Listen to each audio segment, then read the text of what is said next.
नमस्कार, मी सुशील कुलकर्णी. आपण पाहता अॅनालायझर.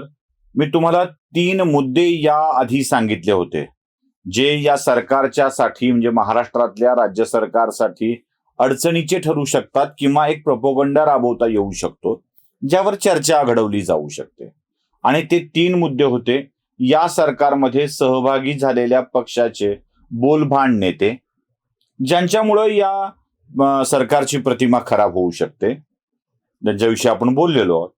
दुसरा मुद्दा होता राज्यातून बाहेर जाणारे मोठे औद्योगिक प्रकल्प, ज्याची चर्चा घडवून या सरकारची प्रतिमा खराब करता येऊ शकते. त्याविषयी आपण विस्तारानं बोललेलो आहोत. आता पुढचा मुद्दा येतोय तो म्हणजे या सरकारच्या बाबत जो ईडी, सीबीआय, इन्कम टॅक्सचा आरोप होतो, त्याच्या बाबत काय होत आहे. म्हणजे भारतीय जनता पक्षाच्या नेत्यांनी सातत्याने वेगवेगळे आरोप राष्ट्रवादी काँग्रेस यात काँग्रेस कमी आहे आणि शिवसेनेच्या माणसांवरती केले होते. त्याचं काय झालंय की फक्त आरोप केलेत आणि विरोधकांच्याकडून होतो तशाप्रमाणे ईडी, सीबीआय, इन्कम टॅक्सची धमकी दाखवली की माणसं भाजपात येतात आणि मग ते पवित्र होतात. असं काही घडतंय का? काही कारवायाच होत नाहीयेत का? हा प्रश्न सुद्धा आपल्या समोर आहे. मुळात ईडीची कारवाई ही मनी लॉन्ड्रिंगची कारवाई होते. म्हणजे ईडी, इन्कम टॅक्स या दोन्हीच्या कारवायांच्या मध्ये एक अंतर आहे. इन्कम टॅक्सची कारवाई ही ज्ञात स्रोतापेक्षा अधिकची संपत्ती तुमच्याकडे आहे का हे बघणारी असते, आणि असेल तर दंड केला जातो, त्याच्यावरती कारवाई केली जाते. पण ज्ञात झालेला सोर्स सुद्धा हा पैशाचं शुद्धीकरण करून आणलेला नाहीये ना, हे बघायचं काम, म्हणजे लॉन्ड्रिंग केली आहे का हे बघायचं काम ईडी करत असते. आता या सगळ्याच्या मध्ये काही गुन्हेगारी जगताचे संबंध आले की सीबीआय, एनआयए यासारख्या संस्था त्यात एंटर होतात. आतापर्यंत झालेल्या आरोपांच्या मध्ये नेमकं काय घडलं आहे, काय हाती लागलं आहे, किंवा कोणकोणत्या प्रकरणामध्ये काहीच घडलं नाही हे देखील बघणं आवश्यक आहे. नुसतीच धमकी दिली जाते, पक्षात घेतलं जातं असं बोललं जातं खरं. म्हणजे प्रताप सरनाईक यांच्यावरती ईडीची कारवाई सुरू झाली. प्रताप सरनाईक यांनी उद्धव ठाकरेंना पत्र लिहिलं. प्रताप सरनाईक शिंदेच्या सोबत निघून गेले. मग प्रताप सरनाईकांच्यावरती कारवाई थंड बसत्यात आहे का? यासारखे अनेक प्रश्न आहेत. म्हणजे जालन्याच्या खोतकरांनी सांगितलं की मला जावं लागलं, मग त्यांच्यावरची ईडीची कारवाई थांबलेली आहे का? खोतकरांच्यावरती इंडिव्हिज्युअल काही कारवाई होतीये की आणखी कोणी आहेत? काय झालं खोतकरांच्या प्रकरणाचं, असा प्रश्न देखील विचारला जातो. म्हणजे भाजपच्या जवळ आली की पवित्र आणि लांब गेली की मात्र भ्रष्ट, असं जे वातावरण तयार केलं जात आहे, त्या वातावरणामध्ये नेमकं वस्तुस्थिती काय आहे हे तपासणं आवश्यक आहे. जरा बघूया आपण एकेका प्रकरणामध्ये काय झालंय, किती प्रकरणामध्ये आरोप झालेत, किती प्रकरणांच्या मध्ये काय काय घडलेलं आहे. पहिल्यांदा या सगळ्या प्रकरणाच्या मध्ये तुम्हाला एक महत्वाची माहिती जी आहे ती सांगतोय की अनिल देशमुख अजूनही तुरुंगात आहेत, बाहेर पडलेले नाही आहेत. नवाब मलिक अजूनही तुरुंगात आहेत, बाहेर पडलेले नाही आहेत. संजय राऊत अजूनही तुरुंगात आहेत, बाहेर पडलेले नाही आहेत. सचिन वाझे, संजय पांडे यांच्यासारखी मंडळी वेगवेगळ्या प्रकरणामध्ये आज तुरुंगात खितपत पडलेली आहे. म्हणजे मुंबईच्या पोलीस आयुक्तांच्या वरती आरोप झाले, सचिन वाझेवरती तपास झाले, ते तर सरळ सरळ कायमच आहे तो. या सगळ्या लोकांना अजून सुटका मिळालेली नाहीये. हे सगळेच्या सगळे आजच्या घडीला तुरुंगामध्ये आहेत. म्हणजे काही मेजर गोष्टी जर आपण तपासल्या तर कारवाई होते आहे आणि त्यात वस्तुस्थिती सापडते. आणखी एक प्रकरण आहे, अनिल परब यांचा रिसॉर्ट पडणार आहे, त्या संबंधीची निविदा, अनिल परबांचा रिसॉर्ट पाडण्यासंबंधीची निविदा सार्वजनिक बांधकाम विभागानं काढलेली आहे. म्हणजे ते नियमांचं उल्लंघन करून बांधलेले रिसॉर्ट याचं पाडकाम करायसाठीची निविदा निघाली आहे. मिलिंद नार्वेकरांनी आपला रिसॉर्ट स्वतःच पाडून टाकलेला आहे, त्यांनी आधीच पाडलेला आहे. म्हणजे जे अनधिकृत बांधकाम होतं ते बांधकाम पडलेलं आहे. एक पाडायची प्रोसिजर सुरू आहे आणि साधारणतः 5 लोक आजही तुरुंगात आहेत. हे बदल आहेत, हे सकारात्मक बदल आहेत. म्हणजे काहीतरी घडलंय याच्यामध्ये. पण यासोबत आणखी एक प्रश्न असा पडतो की रवींद्र वायकर आणि रश्मी ठाकरे, जे रवींद्र वायकरांच्या पत्नी आणि रश्मी ठाकरे यांच्या नावावरती एक संयुक्त जमीन विषय होता मोठा, ज्यावरती बंगले आहेत की नाही, बंगले कोणाचे, तिथं बंगले होतेच की गायब झाले, अशाचा जो वाद पेटला होता.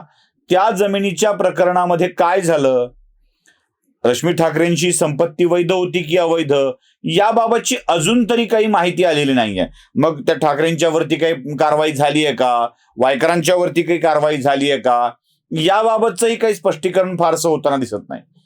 जसं आपल्याला अनिल परब, मिलिंद नार्वेकर, अनिल देशमुख, नवाब मलिक, संजय राऊत, संजय पांडे, सचिन वाझे या प्रकरणामध्ये कारवाई झाल्याचं आणि ते बिहाइंड द बार गेल्याचं लक्षात येतं, तसं या वायकर आणि रश्मी ठाकरे प्रकरणामध्ये काय झालंय हे कळत नाही. पाटणकरांचंही प्रकरण असंच आहे. त्यांची प्रॉपर्टी जप्त झाली आहे, हा एक मुद्दा घडलाय. ईडीच्या कडून त्यांच्या प्रॉपर्टीवर टाच आली आहे, गुन्हा दाखल झालाय, प्रोसेस सुरू आहे, तपासणी सुरू आहे.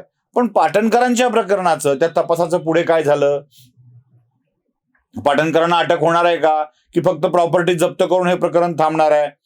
उद्धव ठाकरेंच्या पर्यंत पोहोचण्यासाठी वायकर आणि पाटणकर ही दोन प्रकरणं फार महत्वाची होती. मी तुम्हाला अजून एक महत्वाची गोष्ट सांगतो.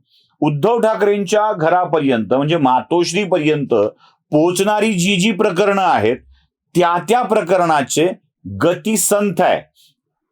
अनिल परब थेट उद्धव ठाकरेपर्यंत जातील असं वाटत होतं प्रकरण सगळं ते, पण अनिल परबांचं प्रकरण पाडकामापर्यंत येऊन थांबलंय. वायकरांचं प्रकरण पुढे काय झालं अजून लक्षात येत नाहीये.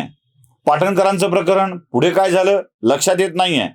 त्यासोबत आदित्य ठाकरे यांच्यावरती जे काही आरोप होत होते, सुशांत सिंग आणि त्या आईच्या मृत्यूच्या प्रकरणामध्ये, का त्यांच्या सहाय्यकाच्या मृत्यूच्या प्रकरणामध्ये, दिशा आणि सुशांत सिंगच्या प्रकरणामध्ये आदित्य ठाकरेंच्या वरती भाजपचे काही नेते गंभीर आरोप करतायत, आजही करतायत, दावा करतायत त्यात काही वेगळं असल्याचा. उद्धव ठाकरेंच्या पर्यंत ज्या प्रकरणाच्या लिंक पोचणार आहेत किंवा पोचतील अशी चर्चा होत होती, त्या प्रकरणाच्या तपासाची गती आजही मंद आहे. म्हणजे शरद पवारांच्या बाबतीत जे घडत होतं किंवा घडतंय ते सगळंच्या सगळं उद्धव ठाकरेंच्या बाबतीत देखील घडतंय. म्हणजे जसा शरद पवारांच्यासाठी काही प्रकरणांचा उल्लेख केला जातो, तसा उद्धव ठाकरेंच्यासाठी केला जातोय का, म्हणजे हे समोर दाखवायचं आणि राजकीयरित्या सोयीचं करून घ्यायचं, असं काही घडतंय का, हे देखील प्रश्न सामान्य माणसांच्या मनामध्ये आहेत. म्हणजे बाकी सगळ्यांना, म्हणजे संजय राऊतांना अटक होते, संजय राऊत आत निघून जातात, मिलिंद नार्वेकरांना बंगला पाडावा लागतो, अनिल परबांच्या बंगला पाडण्याचे आदेश निघतात, पण वायकर आणि पाटणकर यांच्या बाबत मात्र कोणती गंभीर कारवाई झालेली दिसत नाही.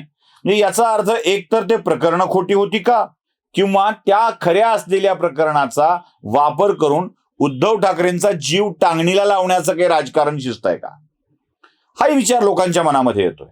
पण याही प्रकरणामध्ये पुढे जात काही घडेल अशी शक्यता दिसत नाही. दोन मोठ्या प्रकरणामध्ये मागच्या काळामध्ये क्लीन चिट झाली आहे. अर्थात एक प्रकरण सत्ता कोणाचीच नसताना घडलंय, म्हणजे राज्यामध्ये राष्ट्रपती राजवट लागू होती, देवेंद्र फडणवीसांना 2 दिवसाकरता मुख्यमंत्री म्हणून शपथ घेतली होती. या काळामध्ये अजित पवार त्यांच्या सोबत गेले होते आणि सिंचन घोटाळ्याच्या मध्ये क्लीन चिट मिळण्याचं काम झालं होतं. अर्थात या घोटाळ्यातली क्लीन चिट देताना पोलीस अधिकारी म्हणून परमवीर सिंग होते, त्यामुळे त्यांची भूमिका देखील खूप महत्वाची आहे. पुढे सरकार तर मग यांचंच आलंय. आणि त्यानंतर एक मोठी क्लीन चिट मिळाली आहे, ती म्हणजे शरद पवारांना.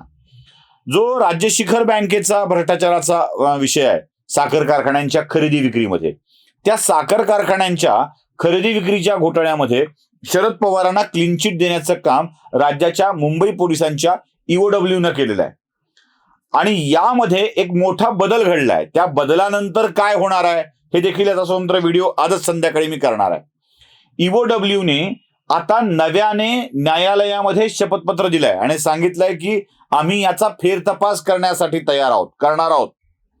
मग ईओडब्ल्यूने आधी केलेला तपास आणि सी समरी क्लोजर रिपोर्ट जो दाखल केलाय तो रद्द करणार आहे का ते, आणि तो केला असेल तर मग फेरतपासाला अर्थ आहे. अन्यथा फेरतपास करण्यात अजून काय वेगळा तपास करायचा आहे हा देखील प्रश्न आपल्या समोर येतोच. म्हणजे साखर घोटाळ्यातली क्लीन चिट आणि सिंचन घोटाळ्यातील क्लीन चिट हे दोन खूप मोठे मुद्दे आहेत.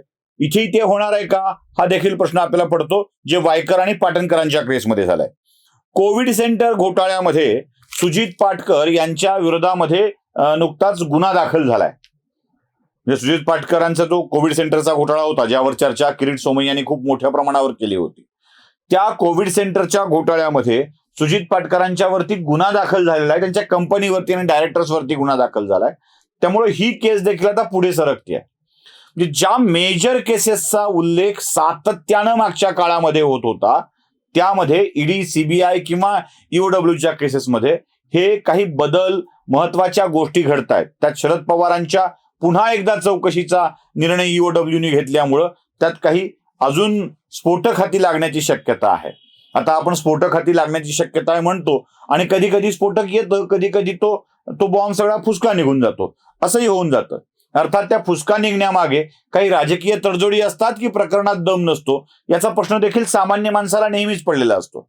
पण एकूणच जो मागच्या काळामध्ये ईडी, सीबीआयच्या कारवायाचा जोर चालला होता, त्याच्यामधली स्थिती नेमकी काय आहे हे सांगावं, यासाठीच हा व्हिडिओ जाणीवपूर्वक केलेला आहे. मित्रहो, ईडी, सीबीआय, इन्कम टॅक्स आपापल्या कारवाया करतोय. त्यातून बऱ्यापैकी संपत्ती जप्त होती आहे. करोडो रुपयांचे, शेकडो करोडो रुपयांचे व्यवहार उघड होत आहेत. काय झालं हे लोकांच्या लक्षात येत आहे. त्यांच्यावरती कारवाई त्या प्रोसेस प्रमाणे होत राहील, कारण असे घोटाळे करणारा व्यक्ती सहजासहजी करतो असं नाही. तो बऱ्याच छुप्या गोष्टी ठेवून, बऱ्याच गोष्टी झाकून, नियमात बसवून करत असतो. म्हणून तो प्रामाणिक असतो असं नाही. या गोष्टी निदान लोकांच्या समोर येत आहेत आणि लोकांना यांची वस्तुस्थिती समजते, यापेक्षा अजून वेगळं काय हवं. मला तर वाटतं की या अशा लोकांच्या, या घोटाळ्यांच्याकडं, समोर राहिलेल्या विषयांच्याकडे बघून आपण शहाणं होऊन असे प्रतिनिधी निवडायचेत की नाही याचा विचार करण्याची वेळ आलेली आहे. व्हिडिओ आवडला असेल तर लाईक, शेअर, सबस्क्राईब नक्की करा. जरा सबस्क्रायबरचा वेग कमी झालाय, तेवढा वाढवण्यासाठी आपण मदत करा. आपण एकाला सांगितलं तर नक्कीच दुसरा, तिसरा, चौथा अशी सबस्क्रायबरची रांग लागेल. नमस्कार.